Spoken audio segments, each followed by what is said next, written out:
Hello everyone, আসসালামু আলাইকুম। কেমন আছেন সবাই? আশা করি সবাই ভালো আছেন। আজকে আমি শেয়ার করব আলু বেগুন দিয়ে রুই মাছের পাতলা ঝোল।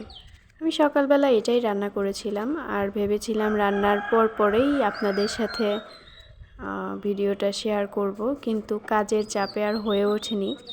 আমি এখন ভিডিও এডিট করছি, এখন বাজে 1:15। তো এটা ছাড়তে ছাড়তে তো আরও অনেক দেরি হয়ে যাবে, তো কেউ কিছু মনে করবেন না। আসলে সংসারের তো অনেক কাজ থাকে, সেটা প্রত্যেক গৃহিণীই জানেন। তাই সকাল থেকে যা যা কাজ থাকে সব একেবারে কমপ্লিট করে নিয়ে তারপরে চলে এসেছি ভিডিও এডিট করতে। দেখতেই পাচ্ছেন, যেহেতু আলু বেগুন দিয়ে রান্না করব, সেজন্য আগে আলু বেগুনটা কেটে নিচ্ছি। বেগুনের তো চোচা ছিলতে হয় না, যার কারণে বেগুনটা এমনিই কেটে নিয়েছি। কিন্তু বেগুনে পোকা ছিল, এখন কেমন যেন সব বেগুনেই পোকা থাকে। তো পোকাগুলো কিন্তু ফেলে দিয়েছি, এটা আপনারা দেখতেই পেয়েছেন। আর আলুর খোসাটা ছাড়িয়ে আলুও গোল গোল করে কেটে নিয়েছি।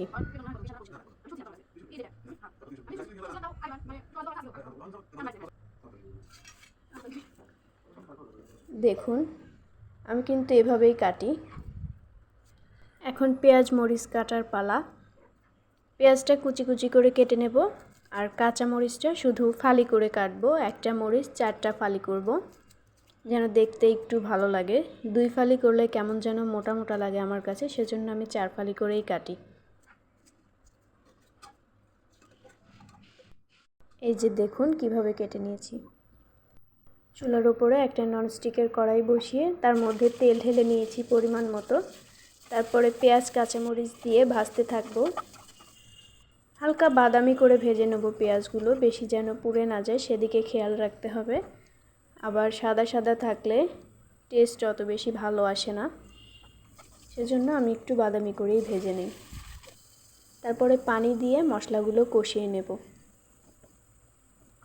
আপনারা চাইলে মাছটা ভাজি করেও রান্না করতে পারেন, আবার কষিয়েও রান্না করতে পারেন। আমি কিন্তু মাছটা আগে কষিয়ে নিয়ে তারপরে রান্না করি। আবার কখনো কখনো দেখা যায় ভাজি করেও রান্না করি, এটা ঠিক নেই। তো দেখেন, মাছটা কিন্তু অনেক বড় ছিল, যার কারণে পিসগুলোও বড় বড় হয়েছে।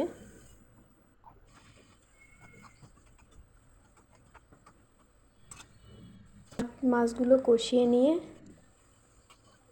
একটা বাটিতে উঠিয়ে নিচ্ছিলাম। তারপরে আলু বেগুনটা দিয়ে কষিয়ে নেব। তারপরে হালকা একটু ঝোল দিয়ে আবারও কষিয়ে নেব ভালোভাবে, যেন তরকারিটা ভালো লাগে আর কি, এরকম করে রান্না করলে।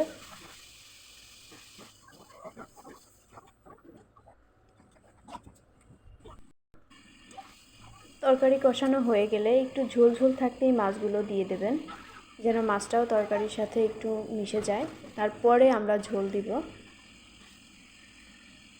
মাছের ভিতরে যেন লবণ মরিচ ভালোভাবে ঢোকে, সেজন্য আমি তরকারির মধ্যে দিয়ে যখন তরকারিটা কষাই তখন লাস্ট মুহূর্তে এটা একটুখানি দিয়ে দেই মাছগুলো, যেন মাছটাও ভালোভাবে হয়ে যায়। তারপরে ঝোল দিয়ে ঝোলটা কমিয়ে ফেললেই রান্না শেষ।